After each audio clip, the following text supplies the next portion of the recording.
Baik, di sini kami akan membahas mengenai dump truck. Kami dari kelompok 2. Sebelumnya, perkenalkan, nama saya Nicholas Alexander Halomuan dengan NIM 07300 19040. Apa sih itu dump truck? Dump truck adalah truk alat berat yang isinya dapat dikosongkan tanpa penanganan. Dump truck dapat digunakan untuk mengangkut material alam seperti tanah, pasir, batu split, dan dump truck ini juga bisa mengangkut seperti material olahan, yaitu beton kering pada proyek konstruksi. Baik, setelah kita membahas mengenai apa sih itu dump truck, selanjutnya kita membahas mengenai karakteristik dari dump truck. Yang pertama, dump truck digunakan sebagai alat angkut material. Yang kedua, dump truck lebih banyak digunakan untuk jenis pertambangan yang lebih fleksibel. Yang ketiga, pendorong dari dump truck ini digerakkan oleh penggerak konverter mekanik torsi langsung atau motor roda listrik tunggal. Yang keempat, kemudi dari dump truck ini digerakkan oleh silinder hidraulik. Yang kelima, penumpahan dari dump truck ini digerakkan oleh silinder hidraulik atau penum. Yang keenam, umumnya mesin dari dump truck ini menggunakan mesin diesel. Yang ketujuh, usia dari dump truck ini kurang lebih dari 20.000 jam sampai 30.000 jam. Baik, selanjutnya kita akan membahas mengenai jenis-jenis dump truck. Yang pertama yaitu dump truck dengan penumpahan belakang atau bisa disebut dengan rear dump truck. Adalah dump truck dengan cara kerja pengangkatan berada di bagian belakang bak truk yang dipakai untuk mengangkut berbagai jenis material seperti pasir dan tanah. Akan tetapi pengangkutan seperti batuan akan dapat merusak dump truck ini, sehingga bak dari dump truck ini dilapisi bahan yang tidak mudah rusak. Ciri-ciri dari rear dump truck ini yang pertama, umumnya memiliki 2 poros, yaitu 1 kemudi dan 1 penggerak, dan 3 poros pada ukuran yang sangat besar atau pada jenis truk articulated dengan 1 kemudi dan 2 penggerak. Yang kedua yaitu 1 poros converter atau 2 sistem penggerak listrik roda ban. Yang ketiga, kerangka keras dengan bodi berat. Yang keempat, poros kemudi di depan. Yang kelima, roda tunggal di poros depan dan roda ganda di poros belakang. Yang keenam, kapasitas dari rear dump truck ini 50-350 ton. Yang ketujuh, tenaganya 405-3000 HP. Yang kedelapan, bobot dari rear dump truck ini 26-236 ton.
selanjutnya jenis dump truck yang kedua yaitu dump truck penumpang bawah. Dump truck penumpang bawah atau bottom dump truck merupakan jenis dump truck dengan menumpahkan muatan dengan cara membuka gerbang pada bagian bawah dari dump body. Material yang diangkut oleh bottom dump truck dikeluarkan melalui bagian bawah bak yang dapat dibuka tengah-tengahnya. Bottom dump truck ini biasanya mengangkut material lepas seperti pasir, kerikil, batuan sedimen, dan lempung keras. Ciri-ciri dari bottom dump truck ini, yang pertama biasanya bottom dump truck ini dengan 3 satuan poros, yaitu dengan 1 kemudi, 1 penggerak, dan 1 penarik. Dan ada juga yang 2 poros, yaitu 1 kemudi dan 1 penggerak, dengan berbagai kombinasi roda tunggal atau ganda. Yang kedua, konverter torsi poros tunggal, atau dengan sistem penggerak listrik 2 ban. Yang ketiga, kapasitas dari bottom dump truck ini 70-180 ton. Yang keempat, tenaganya 420-1450 HP. Yang kelima, bobot alatnya 41-106 ton.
Dump truck penumpahan di samping.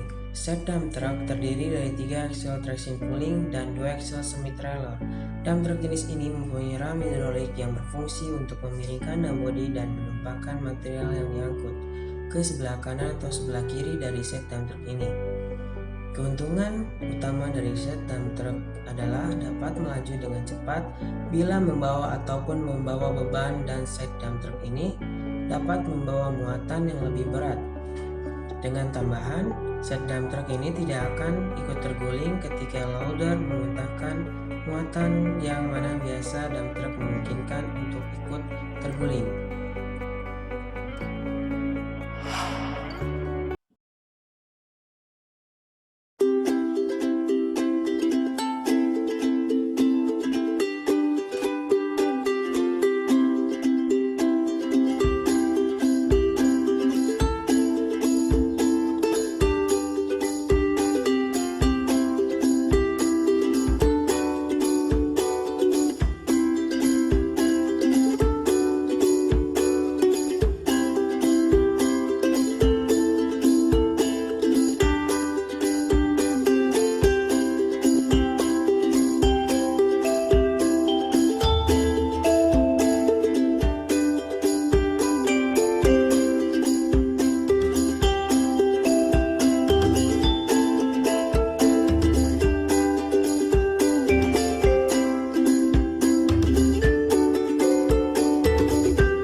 Kapasitas dump truck, stroke capacity atau kapasitas peres.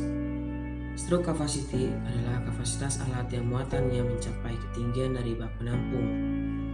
Jenis material yang lepas dengan daya lekat rendah seperti pasir dan kerikil umumnya tidak bisa menggunung. Jadi, pengangkutannya dalam kapasitas peres. Contohnya seperti gambar di bawah. Kapasitas dump truck, heap capacity atau kapasitas menjul. Heap capacity adalah kondisi muatan mencapai ketinggian lebih dari ketinggian bak. Karena tanah liat mempunyai daya lekat antar butir yang cukup besar, maka kapasitas pengangkutan tanah liat dapat mencapai kapasitas menjul. Contohnya seperti gambar di bawah. Berikut adalah contoh pabrik pembuatan dari truk beserta negaranya. Baik, sebelum saya melanjutkan presentasinya, terlebih dahulu perkenalkan, nama saya Muhammad Ilham Nuriza Subagja dengan NIM 0771913036. Baik, di sini saya akan menjelaskan bagian truk. Yang pertama ada kanopi spill guard, dan kedua ada jump body, dan ketiga ada rock injector, dan keempat ada final drive, dan kelima ada rear wheel, dan keenam ada hoist cylinder, dan ketujuh ada hydraulic tank, dan ke-8 ada front wheel. Baik, selanjutnya terdapat siklus dump truck, dan yang pertama ada LT atau waktu pemuatan material atau load time dump truck. Selanjutnya ada HLT atau waktu bermuatan atau hauling load time dump truck. Dan selanjutnya ada SDT, yaitu waktu manuver sebelum menumpah atau spotting dan time dan dump truck. Dan selanjutnya ada DT, yaitu waktu menumpah material atau dump time atau dump truck. Dan selanjutnya ada RT, ada waktu kembali tanpa muatan atau returning time dump truck. Dan selanjutnya ada IT, yaitu waktu antri sebelum pemuatan atau winning time dump truck. Dan selanjutnya yang terakhir ada SLT, yaitu waktu manuver sebelum dimuati atau spotting load time dump truck. Baik, selanjutnya ada penggunaan dump truck. Yang pertama, digunakan untuk mengangkut material dalam pertambangan, yakni tanah penutup atau overburden dan biji atau batu bara. Selanjutnya, ketika truk digunakan untuk mengangkut OB, biasanya tambang dengan metode open pit atau area mining dengan penumpahannya akan dibentuk lereng. Dan selanjutnya, truk dapat digunakan untuk mengangkut biji atau batu bara ke hopper atau stockpile. Dan selanjutnya, penumpahan ke stockpile umumnya dilakukan pada ketinggian yang rendah.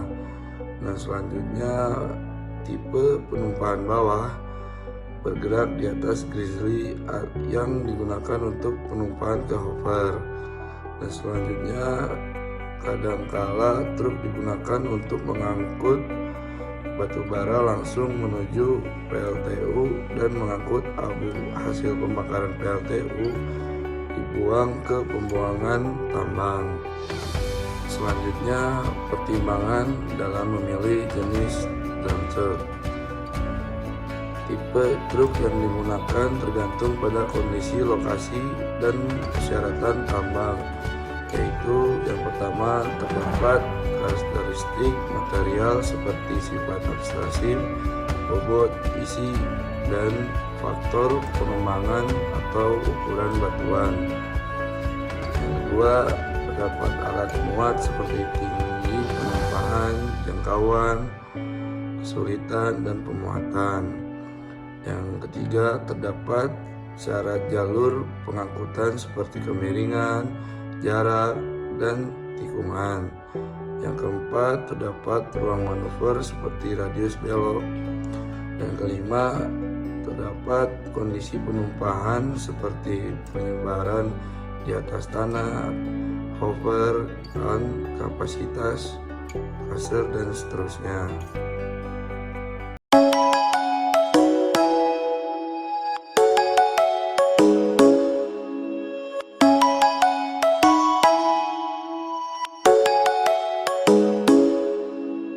Come and fly away with me.